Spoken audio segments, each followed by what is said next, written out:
Sebelum kita mulai pembelajaran, Ibu ingin bertanya kepada siswa sekalian, apakah sudah ada yang tahu mengenai apakah itu apresiasi sastra?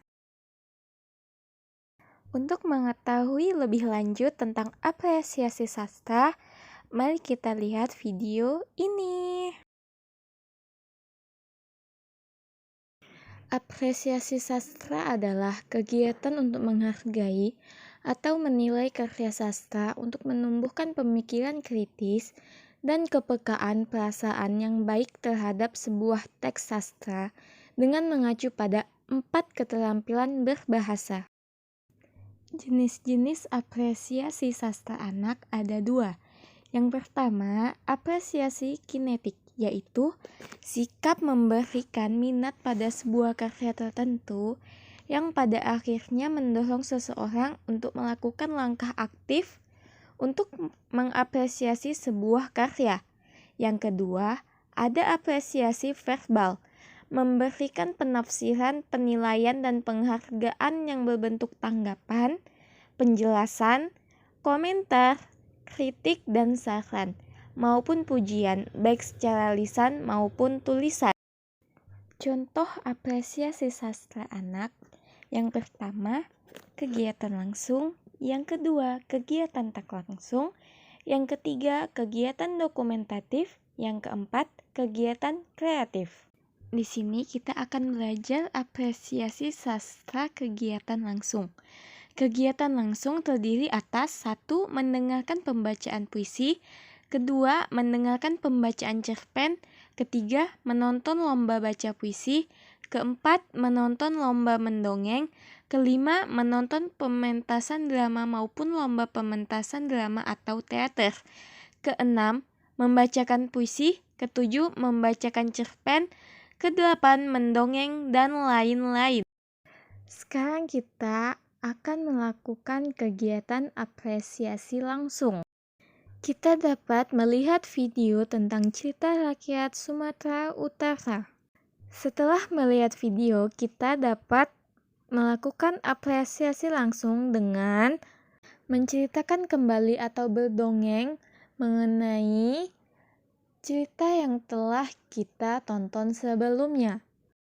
Kita juga dapat menilai cerita rakyat tersebut dan menerapkan nilai-nilai yang ada di kehidupan sehari-hari.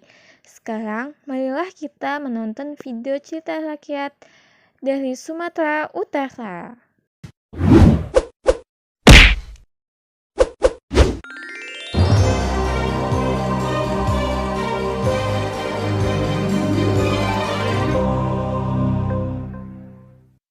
Hikayat Putri Hijau. Cerita dari Provinsi Sumatera Utara. Provinsi Sumatera Utara merupakan salah satu provinsi di Indonesia yang terkenal dengan berbagai objek wisata. Salah satu tempat wisata yang sangat terkenal di Sumatera Utara adalah Danau Toba. Danau vulkanik ini mendatangkan jutaan pengunjung setiap tahunnya. Bukan hanya objek wisata, Sumatera Utara juga kaya akan cerita rakyat. Salah satu cerita rakyat yang masih diceritakan secara turun-temurun adalah Hikayat Putri Hijau. Sebuah cerita yang konon terjadi pada masa Kesultanan Delhi.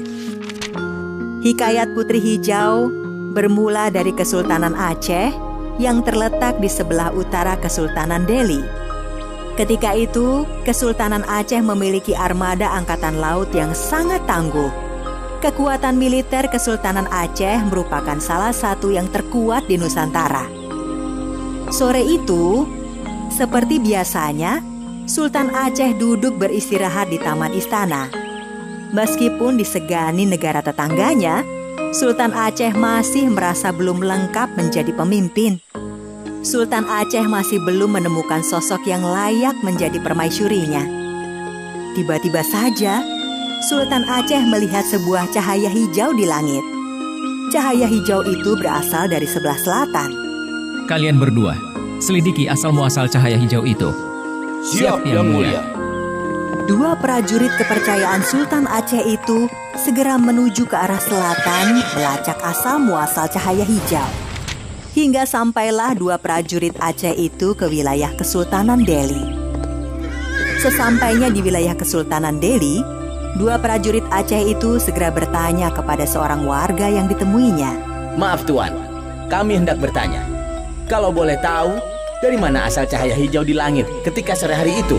Oh, itu berasal dari Putri Hijau. Siapa Putri Hijau itu? Putri Hijau adalah anak ketiga dari Sultan Delhi. Setelah mengetahui asal-muasal cahaya hijau itu, dua prajurit Aceh segera kembali ke istana dan melapor kepada Sultan. Jadi, dari mana asal-muasal cahaya hijau itu? Yang mulia, cahaya hijau itu ternyata berasal dari Putri Hijau. Putri Hijau? Benar Yang Mulia, Putri Hijau adalah putri dari Sultan Delhi. Sepertinya aku sudah menemukan siapa yang akan menjadi permaisuriku. Meskipun belum pernah bertemu dengan Putri Hijau, namun Sultan Aceh merasa sudah yakin menjadikan Putri Sultan Delhi itu sebagai permaisuri. Rombongan besar kapal-kapal Kesultanan Aceh pun berangkat menuju Kesultanan Delhi. Tujuan rombongan itu adalah untuk melamar Putri Hijau. Sultan Delhi sendiri memiliki 3 orang anak, yaitu Mambang Yazid, Mambang Hayali, dan Putri Hijau. Hari itu, mereka bersiap menyambut kedatangan Sultan Aceh. Namun mereka belum tahu apa maksud kedatangan rombongan Sultan Aceh ke istana mereka. Sultan Aceh, kami ucapkan selamat datang di istana kami yang sederhana ini. Sungguh kehormatan besar seorang sultan besar berkenan singgah di istana kami. Saya perkenalkan 3 anak saya. Mambang Yazid adalah anak tertua. Kemudian Mambang Hayali. Dan yang terakhir adalah anak bungsu saya, Putri Hijau. Sultan Delhi, sungguh saya mengucapkan terima kasih yang sebesar-besarnya untuk sambutan yang sangat hangat ini. Kami sungguh merasa terhormat berkesempatan menjadi tamu di Istana Kesultanan Delhi. Sebagai tanda persahabatan, saya membawa sedikit oleh-oleh dari Aceh. Semoga Sultan Delhi berkenan menerimanya. Sultan Aceh, sungguh perhiasan sebanyak ini merupakan hal yang sangat mewah bagi kami. Saya belum pernah melihat perhiasan yang sangat indah dan dalam jumlah yang banyak. Maaf Sultan Aceh, kalau boleh tahu, apa tujuan dari Sultan Aceh berkunjung ke istana kami? Begini Yang Mulia Sultan Delhi. Maksud kedatangan saya ke sini adalah untuk mempererat hubungan antara Kesultanan Delhi dengan Kesultanan Aceh. Maksud Sultan? Di dunia tidak ada yang lebih erat daripada persaudaraan. Maksud kedatangan saya ke sini adalah untuk meminang Tuan Putri Hijau. Tuan Putri Hijau sangat layak menjadi permaisuriku di Kesultanan Aceh. Sultan Aceh, sungguh kehormatan yang luar biasa Anda meminang putri saya. Tetapi sebagai seorang ayah, saya menyerahkan keputusan ini kepada putri saya. Putriku, kamu telah mendengar sendiri maksud kedatangan Sultan Aceh. Nah, sekarang keputusannya ada di tanganmu. Ayah dan Sultan Aceh akan mendengar secara langsung apa jawabanmu perihal pinangan dari tamu kita ini. Ayahanda, maafkan Ananda. Untuk saat ini, Ananda belum siap untuk menikah. Mendengar lamarannya ditolak, Sultan Aceh pun marah luar biasa karena merasa terhina. Dengan segera, Sultan Aceh memanggil panglima perangnya. Panglima, siapkan semua armada perang. Serang Kesultanan Delhi sekarang juga. Siap Yang Mulia. Perang pun pecah seketika. Tembakan meriam dari prajurit Aceh seolah tanpa henti menghujani benteng pertahanan Kesultanan Delhi. Benteng pertahanan Delhi tidak mampu bertahan lama. Pelan tapi pasti, para prajurit Aceh semakin mendekati benteng dan berhasil masuk. Terjadilah pertempuran sengit di dalam benteng. Sementara itu, di dalam istana Kesultanan Delhi, Anak-anakku, sepertinya kita tidak bisa bertahan lebih lama lagi. Putriku, jika nanti kamu tertawan, mintalah agar dimasukkan ke dalam kotak kaca. Selain itu, mintalah 9 butir telur ayam dan segenggam beras. Nanti, dalam perjalanan, dari atas kapal, panggillah nama kakakmu, Mambang Yazid, dan lemparkan telur serta beras itu ke dalam laut. setelah berpesan kepada putrinya, Sultan Delhi pun menghilang entah kemana. Sedangkan Mambang Hayali memimpin prajurit Kesultanan Delhi bertahan menghadapi serbuan prajurit Aceh. Sedangkan Mambang Yazid pergi menuju ke arah laut. Akhirnya, Putri Hijau pun tertawan. Kakaknya, Mambang Hayali, tewas dalam pertempuran.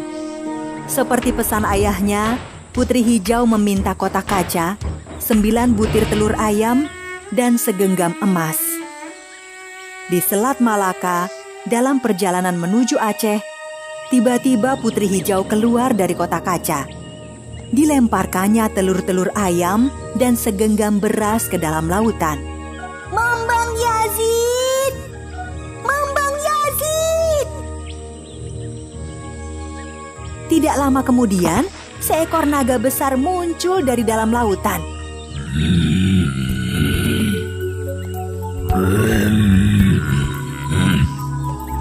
Sultan Aceh sangat terkejut, tidak hanya karena naga besar mendekati kapalnya, tetapi naga itu juga membawa Putri Hijau. Sang Sultan tidak bisa berbuat apa-apa untuk menghentikan naga yang membawa lari Putri Hijau. Sultan Aceh pun menyesal telah memaksa Putri Hijau menjadi permaisurinya.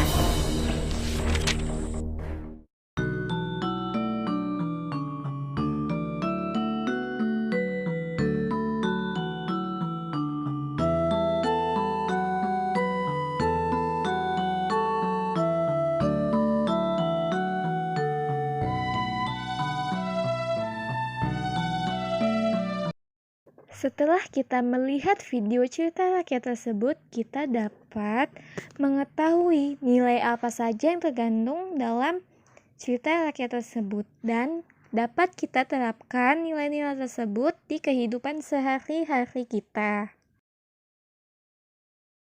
Sekian video pembelajaran kita hari ini. Semoga kita dapat berjumpa lagi di hari berikutnya. Terima kasih.